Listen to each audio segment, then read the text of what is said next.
So can you talk a little bit about how do you define creative conflict resolution, and how has being an artist impacted that approach for you?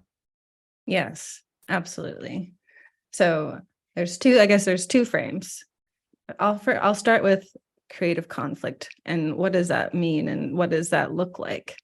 And it's inspired by a quote which I shared and I think we would like to pull up, which is that peace is not the absence of conflict, but the presence of creative alternatives for responding to conflict.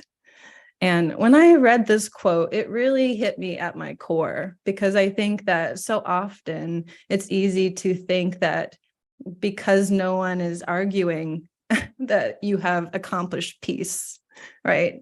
But in reality, that's not it. You can still have peace and conflict is underneath the surface.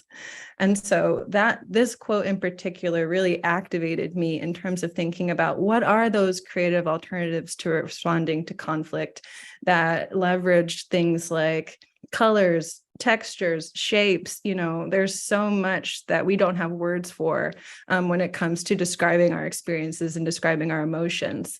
And so that's what ties into my background as an artist. I'm a collage artist, I'm a ceramicist, I'm a storyteller. So I do a lot of things. But all of those tools I bring into my workshops when it comes to helping people communicate into the crevices that we don't often get to communicate around.